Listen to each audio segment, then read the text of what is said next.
두려움 때문에 은혜를 버리다라는 제목으로 하나님 말씀 증거하도록 하겠습니다. 18대 왕 요시야 스토리 마지막 장면입니다. 이스라엘 3대 정군이 있었다 그랬죠. 7대 왕 여호사밧, 그리고 15대 왕 히스기야, 또 18대 왕 요시야입니다. 기준이 다윗같이, 그러니까 다윗같이 살았던 사람들은 다 성군이다 이렇게 얘기할 수 있다는 것입니다.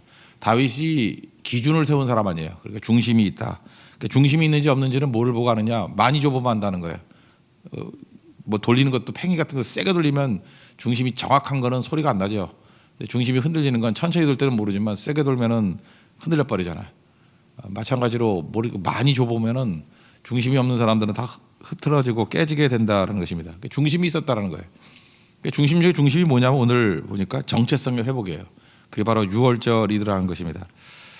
우리 신앙의 목적은 내가 누구인지를 아는 것입니다. 어떤 사람은 탐욕이라고 생각해요. 예수 잘 믿어가지고 뭐 돈 벌고 뭐 이런 건지 아는데, 그런 게 신앙이라 그러면 뭐 그거 아니면 뭐 하나님께서 다른 걸로 안 주시겠어요? 그거는 신앙의 본질이 절대로 아니죠. 신앙의 본질은 뭐냐면 기본적으로 우리가 하나님 형상인 걸 아는 거예요. 우리가 짐승이 아니다. 그리고 또 하나 한 걸음 더 나가서 우리가 하나님의 자녀됨을 아는 거죠. 내가 믿고 하나님의 자녀가 되었다. 내가 누군지를 아는 거죠. 그 다음에 베드로전서 2장 9절 보면은 우리는 왕 같은 제사장이다. 내가 누구인지를 아는 거, 그게 되게 중요한 거죠. 그거 알면은 나머지는 뭐 저절로 풀리는 거라고 생각을 합니다. 그 만화 영화죠. 그 라이언 킹, 뭐 뮤지컬로 나왔는데 라이언 킹에 그 많은 사람들이 매료되는 이유가 뭐죠? 얼굴 보니까 별로 보지도 않은 분들이 많은 것 같은데, 라이언 킹 내용이 뭐냐면은 이게 기본적인 거예요. 우리 인간이 이런 거 되게 좋아하거든요.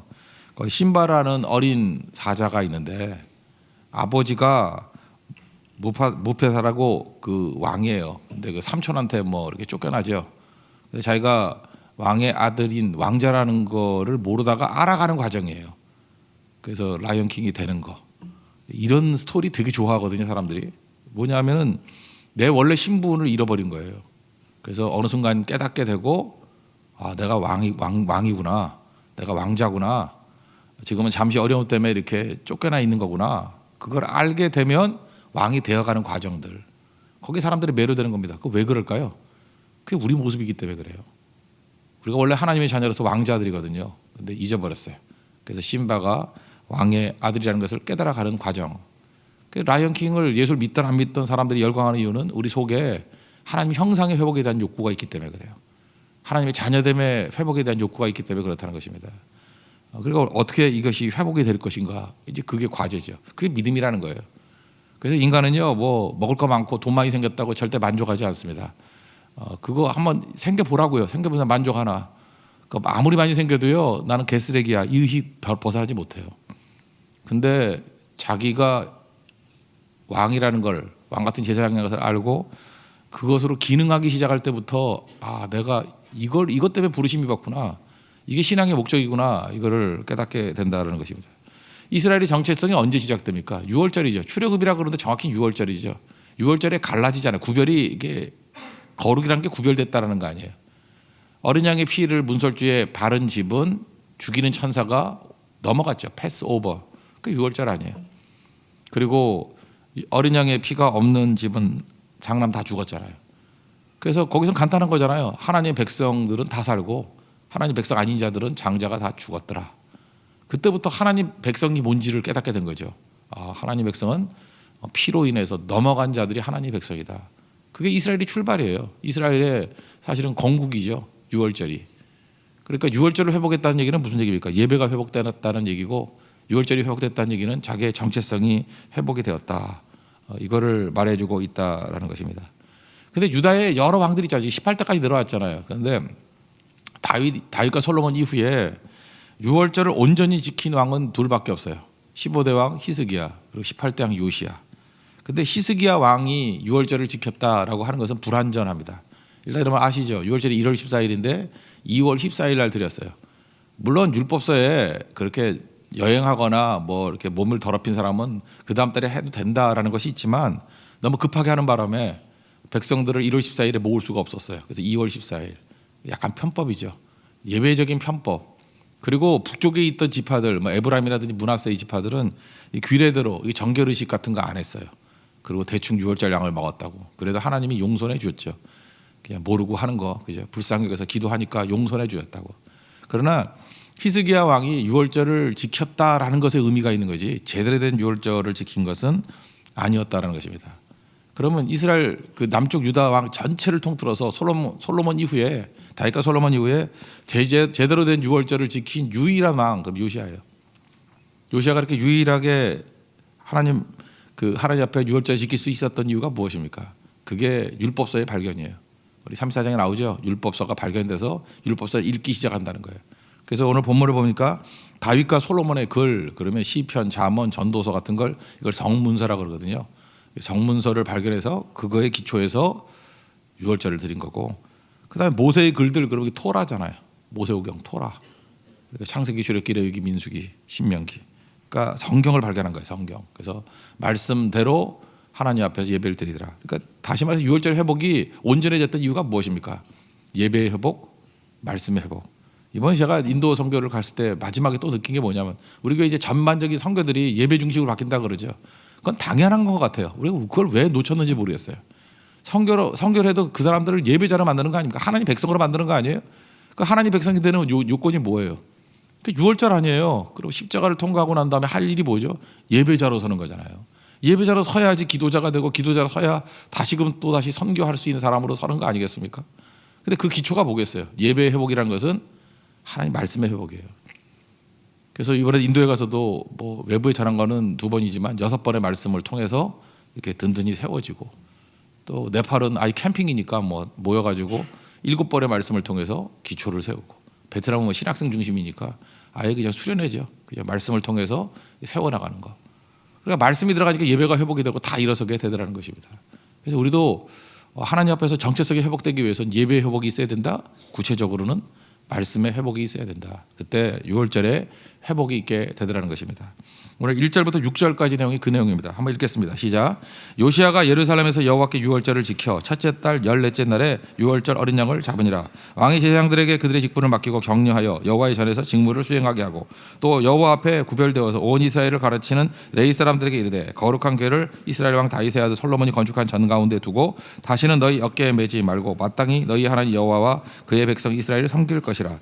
너희는 이스라엘 왕 다윗의 글과 다윗의 아들 솔로몬의 글을 준행하여 너희 족속대로 반열을 따라 스스로 준비하고, 너희 형제 모든 백성의 족속에 서열들어 또는 레위 족속의 서열들어 성소에 서서 스스로 성결하게 하고 6월절 어린 양을 잡아 너희 형제들을 위하여 준비하되 여호와께서 모세를 통하여 전하신 말씀을 따라 행할지니라. 여기 다윗의 글, 다윗의 아들 솔로몬의 글, 이게 이제 시가서고, 그 다음에 6절에 나오는 모세를 통하여 전하신 말씀, 이게 토라, 말씀을 통해서 지켰다.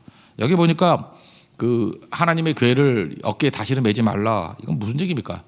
그 악한 왕들이 많아가지고 하나님의 언약궤가 피신했던 것 같아요. 이리저리 도망다니고. 이제 더 이상 그런 거 하지 마라. 또 사무엘의 그 아들들이 있죠. 엘리의 아들들이 그 전쟁할 때 언약궤 들고 나갔죠. 아마 사적인 용도로 그렇게 사용하는 일이 그 외에도 있었던 것 같아요. 뭐 이렇게 부적까지 사용하는 거. 그래서 그런 거 다시는 하지 마라. 말씀을 기초로 이런 얘기를 하더라는 것입니다. 그러니까 우리가 중요한 게 뭐예요? 예배의 회복, 말씀의 회복. 이게 우리 정체성의 회복에 가장 중요한 것이 된다는 것입니다. 그래서 우리 어떤 가문들이요, 우리 가정들 있지 않습니까? 흔들리고 깨진 가정들이 있었는데 어떻게 회복이 되느냐? 그냥 한 1, 2년 지나니까 회복이 다 돼버렸어요. 이유는 뭐냐? 하나님께서 그 가정에 은혜를 주셨는데, 은혜가 뭐냐 하면 온 가족이 예배 드리는 거예요. 그리고 온 가족이 말씀을 사랑하는 거예요. 그죠? 이렇게 뭐 큐티하고 뭐 그냥 말씀을 연구하고. 그러니까 하나님께서 그 가정들을 다 세워줄 뿐만 아니라 그 다음에 중심이 회복되니까 막 주더라고요. 막 주는 이유가 뭐예요? 시험의 의미도 있어요. 사실은 중심이 잡혔는지 안 잡혔는지를 알게 만들기 위해서. 많이 줘도 안 흔들리네? 그럼 본인도 아는 거죠. 내가 중심이 잡혀 있구나. 그 중심이 잡혀 있으니까 이제 뭐 가속이 붙는 거죠. 그러니까 우리 회복이라는 것은 예배의 회복과 말씀의 회복에서부터 이루어진다는 거 꼭 잊지 말고 우리 온 가족들을 말씀과 예배를 통해서 일으킬 수 있는 하나님 종 되기를 바랍니다. 이렇게 하나님의 은혜가 임하고요, 이렇게 회복이 되면 손이 펴지게 됩니다. 정체성이 회복된 사람들은 손이 펴져요. 그래서 재물이 내게 아니잖아요. 하나님께 막 더 주시거든요. 내게 아니구나 하고 손을 펴게 돼 있다는 것입니다. 나누게 돼 있어요. 일단 요시아 왕이 손을 펴고요. 그 다음에 뭐 방백들이라니까 뭐 공무원들이죠. 공무원들이 손을 펴고, 그다음 레위인들은 분기 받은 게 없잖아요. 그럼에도 불구하고 목회자들도 지갑을 열어요. 막 열기 시작한다고요. 그러니까 예수님 만나면 베푸는 인생이 된다 그랬죠. 우리 사마리아 사람 비유 보면 세 종류 인간 나오지 않습니까? 하나는 그 우리 선교사들이 초창기 때 맨날 하던 설교예요. 이거 그죠? 그들의 18번 설교예요. 선한 사마리아 사람 읽어놓고 난 다음에 세상에는 세 종류 사람이 있습니다. 뭐 이렇게 얘기했다고. 세 종류 사람이 있습니다. 그게 아마 표준 설교서에 있었는가 봐. 그죠? 세 종류 사람이 있습니다. 첫째는 없어야 될 사람입니다. 강도. 그죠? 강도. 없어야 될 사람입니다. 두 번째는 있으나만 한 사람입니다. 제사장. 보고 막 지나간 사람. 세 번째 꼭 필요한 사람이 있습니다. 그게 누구예요? 강도 만난 자를 도와주는 사람. 그죠? 도와주는 사람. 그래서 꼭 필요한 사람이더라고. 꼭 필요한 사람에게 필요한 게 뭐죠? 은혜, 섬김과 희생. 꼭 필요한 사람이더라고. 그 꼭 필요한 사람이 되기 위해서 그 꼭 필요한 사람이 이제 결론이죠. 이게 되기 위해서 뭐가 돼야 되죠? 하나님의 은혜를 받고 믿음이 있어야 되고 뭐 그런 게 되는 거죠. 받으면 이게 흘러가야 된다는 거. 그래서 그때는 꼭 필요한 사람이라는 걸 중심으로 해가지고 말씀을 증거했대. 초창기 때. 굉장히 그 접근이 의미가 있다고 생각을 합니다. 그러니까 여러분도 꼭 필요한 사람 되십시오.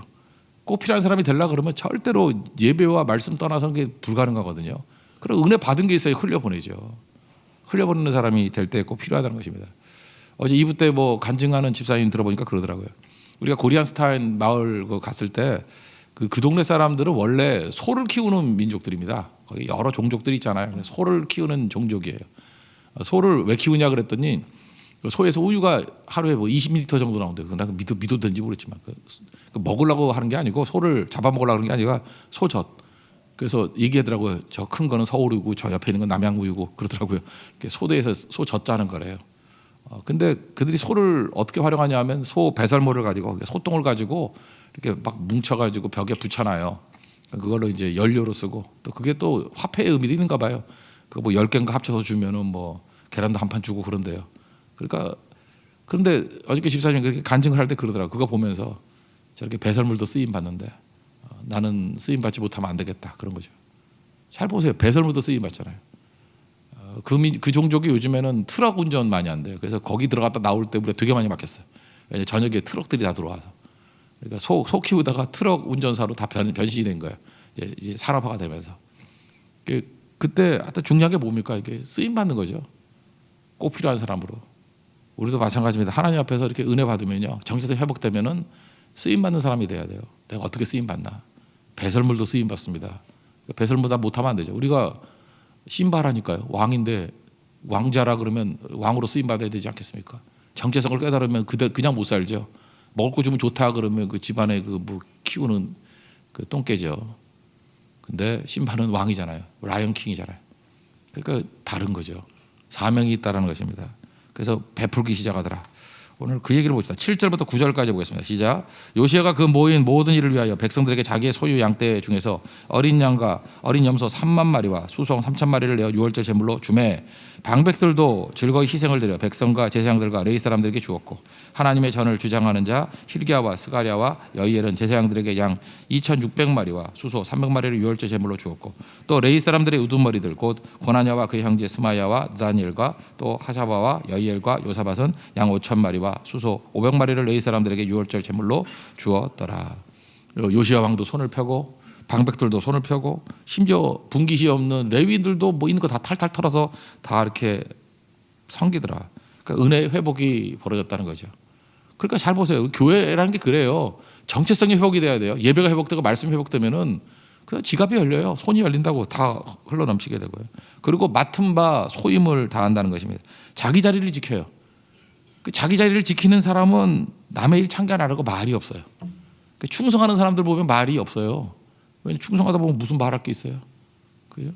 이번 인도 선교 갔을 때도 뭐 원하는 건 아니었지만 뭐 하다 보니까 뭐 돌아와가지고 어떤 사람이 그래 사진을 안 올리려고 하는데 그 낙타섬에 들어가면 인터넷 잘 안 돼가지고 사진도 못 올리고요. 오면은 자기 바빴어요. 자기 뭐 너무 늦게 와가지고 엎어서 잠자기 바쁘지 뭐 딴 거 할 여유가 없어요. 그냥 남아 있는 체력이 없어요. 저는 이제 목사니까 특별히 뭐 좀 잠 늦게 자가지고 뭐 잠 거의 못 잤어요. 못 자면서 또 설교 준비 또 해야 되고 그거 빼놓고는 뭐 다 오면 다 쓰러져 자는 거죠. 잘 보세요. 그 열심히 뛴 사람들은 남의 일에 간섭도 안 하고 말이 없어요. 근데 자기 직분 떠난 사람들이 뭐 이 말 저 말 시끄럽게 궁시렁궁시렁 되는 거예요. 그러니까 교회에서 말 많은 사람들 보면 그 일 안 하는 사람들이에요. 자기 맡은 바 본분을 다하지 않는 사람들. 그래서 궁시렁궁시렁 되는 사람들은 절대 직분 맡기면 안 됩니다. 그건 끝장난 인생이에요. 그거는 진짜 사탄의 자식들이에요. 그거는 쓰임받지 못하는 사람들이라고. 보세요. 자기 정체성이 발견된 사람들은 손이 벌려지고 자기 일, 자기 직무 충성하고 헌신하게 되더라는 것입니다. 10절부터 15절까지가 자기 직분 충성하는 사람들 얘기해요. 10절부터 15절까지 얘기했습니다. 시작. 이와 같이 섬길 일이 구비되매 왕의 명령을 따라 제사장들은 그들의 처소에 서고 레위 사람들은 그들의 반열들에 서고 유월절 양을 잡으니 제사장들은 그들의 손에서 피를 받아 뿌리고 또 레위 사람들은 잡은 짐승의 가죽을 벗기고 또 번제물을 옮겨 족속의 서열대로 모든 백성에게 나누어 모세의 책에 기록된 대로 여호와께 드리게 하고 소도 그와 같이 하고 이에 규례대로 유월절 양을 불에 굽고 나머지 성물들은 속과 가마와 냄비에 삶아 모든 백성들에게 속히 분배하고 그 후에 자기와 제사장들을 위하여 준비하니 이는 아론의 자손 제사장들이 번제와 기름을 저녁까지 드림으로 레위 사람들이 자기와 아론의 자손 제사장들을 위하여 준비함이더라. 아삽의 자손 노래하는 자들은 다윗과 아삽과 헤만과 왕의 선교자 여두둔이 명령한 대로 자기 처소에 있고 문지기들은 강문에 있고 그 직무에서 떠날 것이 없었으니 이는 그의 형제 레위 사람들이 그들을 위하여 준비하였음이더라. 여기 잘 보세요. 자기 직무 남의 거 신경 안 쓰죠. 내게 맡겨진 직무 그거 충성하고 남 얘기해 안 해요? 안 하죠. 열심히 자기 일에 충성하더라. 이게 교회예요, 이게. 근데 예배도 없고 뭐 말씀도 없고 그러니까 뭐예요? 이게 개쓰레기 같은 인간들이 모여가지고 잠깐 궁시렁궁시렁 딴소리 하는 거죠. 이거 다 마찬가지예요. 목사도 마찬가지예요. 하나님 말씀에 집중하고 기도하고 그게 목사 사명 아니에요? 그죠? 그리고 겸손해져야 되고 그거 한다 그러면 다른 거 할 게 뭐가 있겠어요? 그죠? 엎드려서 그것만 하는 거지. 그거 안 하니까 잠깐 딴 데 관심 갖고 그러는 거죠. 목사는 목사의 자리에서 또 성도는 성도의 자리에서 교사는 교사의 자리에서 예배와 말씀을 통해서 은혜 받고 자기 일 하는 거예요. 자기 일. 자기 일 다 하는 거예요. 손을 벌리고 지갑을 열고 또 자기 일 다 하고. 그러니까 이게 온전히 회복이 되더라는 거죠. 그래서 오늘 얘기가 이거예요. 요시야가 전성기였다는 게 뭐냐면 다윗과 솔로몬 이후에 이렇게 온전하게 유월절이 회복된 게 이때밖에 없었다는 거예요. 이때가 최고의 때였다. 그래서 온전한 유월절 회복에 대한 소견을 이렇게 얘기합니다. 16절부터 19절까지 보겠습니다. 시작. 이와 같이 당일에 여호와를 섬긴 일이 다 준비되매 16절입니다. 16절부터 시작. 이와 같이 당일에 여호와를 섬길 일이 다 준비되매 요시야 왕의 명령대로 유월절을 지키며 번제를 여호와의 제단에 드렸으며 그때 모인 이스라엘 자손이 유월절을 지키고 이어서 무교절을 7일 동안 지켰으니 선지자 사무엘 이후로 이스라엘 가운데서 유월절을 이같이 지키지 못하였고 이스라엘 모든 왕들도 요시야가 제사장들과 레위 사람들과 모인 온 유다와 이스라엘 무리와 예루살렘 주민과 함께 지킨 것처럼은 유월절을 지키지 못하였더라. 요시야가 왕위에 있은 지 18해 유월절을 지켰더라. 이게 굉장히 의미가 있다는 거예요. 히스기야 때 지키긴 지켰지만 그건 온전한 게 아니었고 온전하게 유월절을 회복했던 것은 요시야 때가 유일했다. 왜냐? 말씀의 발견이 있었고 예배의 회복이 있었기 때문에 그렇다. 그러니까 우리도 요시야의 이 부분을 따라야 된다는 것입니다. 기준이 회복된 온전한 왕, 그 요시야예요. 그래서 이스라엘이 바벨론에 포로로 끌려가는 다음에도 표준이 요시야예요. 요시야 때로 돌아가자. 요시야. 그래서 그들의 마음 가운데 요시야가 영원히 고향같이 있는 거예요. 요시야 때 유월절의 회복. 그래서 느헤미야, 뭐 에스라 이런 데 보십시오. 다 요시야 때의 그 유월절 회복을 그리고 있어요. 그걸 기억하고 있다고. 또 다른 기준이죠. 두 번째 스토리는 이겁니다. 그가 이제 죽는 얘기예요. 죽는데 왜 죽었느냐는 거예요. 뭐 인간이 온전하지 않죠. 하나님의 은혜를 받아가지고 풍성한 승리를 이루지 않았습니까? 그런데 그의 마음 가운데 두려움이 은혜를 압도했다는 거예요. 이게 마지막에 안타까운 거죠. 우리도 이렇게 넘어질 수 있어요. 그래서 두려움이 문제예요. 두려움을 이겨야 되는데 두려움이 올 때마다 하나님의 압도적인 은혜로 승리할 수 있습니다. 뭐 어제 말씀 살폈잖아요. 스가랴도 두려움이 있었잖아요. 무섭고 놀라고 두려워했다고. 그때 하나님의 은혜가 더 강력하게 사로잡히면 승리할 수 있는데 두려움에 떠니까 하나님께서 입 닥쳐 그러잖아요. 그래서 말 못하게 만들어 버리고, 그죠? 그다음에 자기 공로 이런 거 다 없애버리고, 뭐 그런 얘기는 하죠. 은혜를 이렇게 쏟는 일들 다 없애버리잖아요. 그러니까 여기서 은혜 받은 걸 다 쏟아버리는 그런 모습이 나오게 된다는 것입니다. 당시에 그 민족마다 트라우마가 있잖아요. 그 할아버지 때 히스기야 때 아수르가 북쪽 이스라엘을 망하게 만들었죠. BC 586년에. 그래서 북쪽의 호세 왕, 그래서 북쪽 이스라엘이 망했어요. 그러면 그게 얼마나 강력한 아수르입니까? 그냥 그 여세를 몰아가지고 조그만 나라니까 그 남쪽 유다도 먹어버려야 되는 건데 히스기야가 막 엎드려 기도했잖아요. 그래서 아수르의 사내립에 18만 5천을 또 멸하잖아요. 하나님께서. 그래서 135년을 더 끈 거예요. 히스기야 때 망해야 되는데 히스기야의 기도를 통해서 135년이 더 가요. 그래서 BC 722년에 망할 거기 북쪽은 망했고 여기는 586년에 망한다고. 그러니까 136년 동안 더 버티게 된 거라고. 근데 그 과정 속에서 요시야 때는 그 트라우마가 있겠죠. 아수르 그러면 이건 나라 망하게 만드는 민족이야. 근데 요시야 때 됐을 때 아수르가 굉장히 약해졌어요. 엄청 약해져가지고 그 다음에 또 어디가 커졌냐면 히스기야 때 막 그 자랑했던 바벨론이 막 커진 거예요. 그래서 바벨론이 커져가지고 아수르를 공격해서 아수르의 수도가 니누에죠. 니누에가 함락됐어요.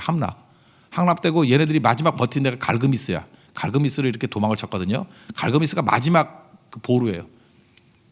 그런데 이제 너무 힘드니까 아수르가 그 다음 강대국이 어디냐면 애굽이었어요. 애굽의 느고라는 왕, 그 바로 느고한테 요청을 한 거예요. 야, 바벨론이 이거 보통 센 놈이 아니야. 엄청 강하니까 우리 좀 도와줘. 애굽과 우리 약해졌지만 아수르가 힘을 합치면 바벨론의 이 떠오르는 태양을 막을 수 있을 것 같아. 그래서 둘이 연합을 한다고요. 그러니까 이유가 되겠죠. 이게 어떤 의미인지 아시겠죠. 그래서 이제 갈그미스로 갈라 그러는데 가는 길에 요시야가 덜컥 겁을 내는 거예요. 아수르가 강해지면 안 되는데 이 바로도 어디 가는 거야.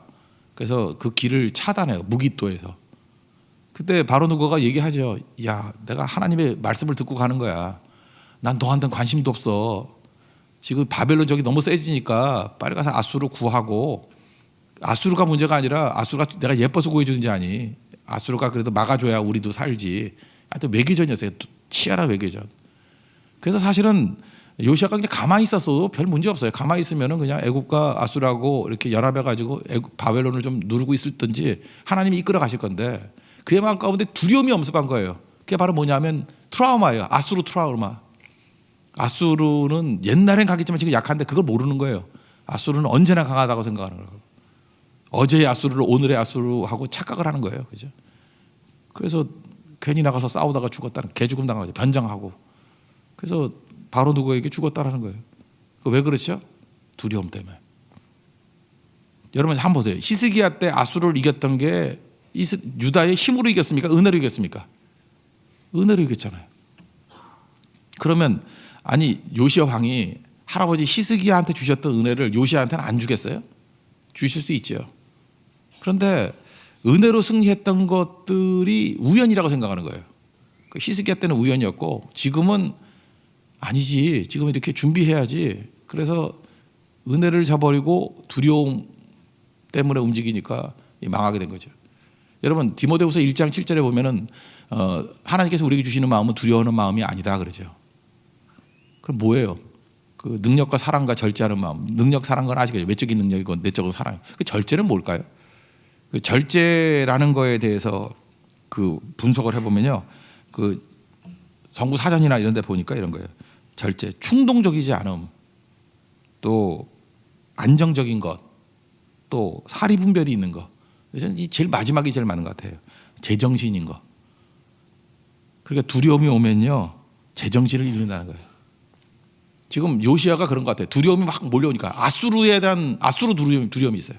그게 제정신이 아닌 거예요. 그래서 변장하고 나가서 싸우다가 죽습니다. 왜 그래요? 은혜를 버린 거예요. 은혜를. 두려움이 은혜를 버리게 만들어버린 거예요. 히스기야 때 은혜로 승리했으면 또 은혜로 이겨야 되는 거 아니에요? 근데 두려움이 은혜를 잊게 만든다는 것입니다. 이 비슷한 예가 이런 거예요. 이거 진짜 조심스러운 얘기인데 또 그 정도 또 열받는 건지 모르겠는데 어떤 성도가요.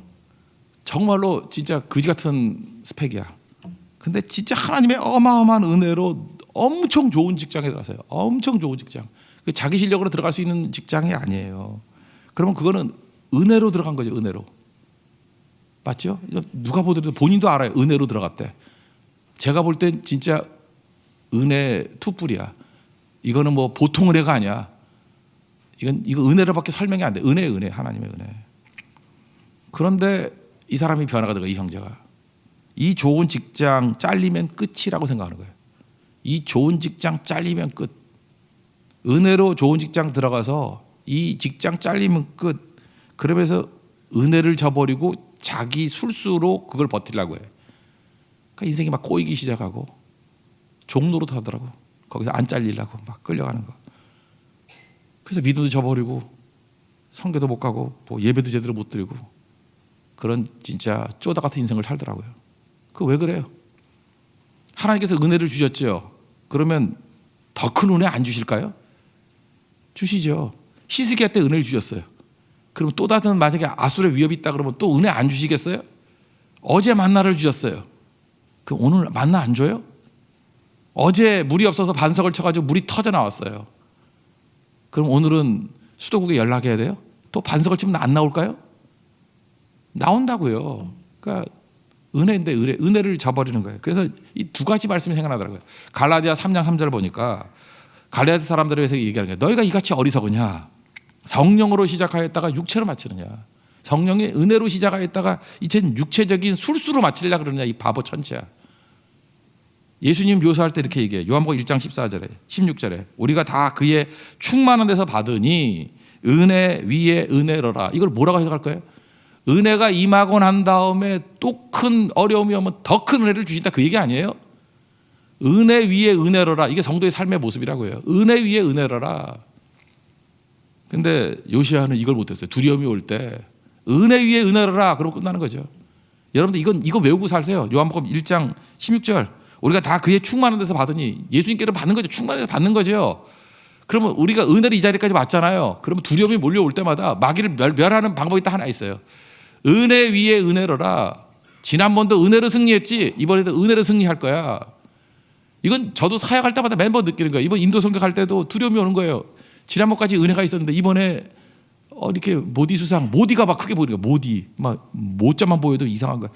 모디, 뭐 제가 모디, 뭐지, 모디가 모디 뭐 이렇게 되고 막 두려움이 오는 거예요. 그럴 때 느끼는 게 뭐냐면 이거예요. 이제까지 7차까지도 은혜로 승리하게 했는데 8차 때 더 큰 은혜 안 주시겠어요? 주시죠. 은혜 위에 은혜로라. 이게 넘어지지 않는 비결이에요. 은혜 위에 은혜로라. 성령으로 시작하였다가 육체로 마치겠느냐? 이렇게 안 되는 거죠. 은혜 위에 은혜로라. 가훈으로 삼으십시오. 우리 가문이 은혜까지 여기까지 왔다. 도전이 오면 두려움 때문에 다시 맹탕으로 돌아가지 말고 더 큰 은혜 주실 거야. 은혜 위에 은혜로라. 요시야는 여기서 넘어졌습니다. 성령으로 시작했다가 뭐 육체로 막 지은 것까지는 아니지만 두려움에 굴복해가지고 괜히 나갔다 개 죽으면 한 거죠. 요시야에서 이 부분 이거 이기는 방법이 뭐냐? 딱 하나예요. 요한복음 1장 16절 은혜 위에 은혜로라. 은혜로 두려움을 압도하는 은혜로 두려움을 계속 이겨낼 수 있는 우리 하나님의 신실한 종 되기를 바랍니다. 그 내용만 읽고 마치겠습니다. 30절, 20절부터 27절까지 읽겠습니다. 시작.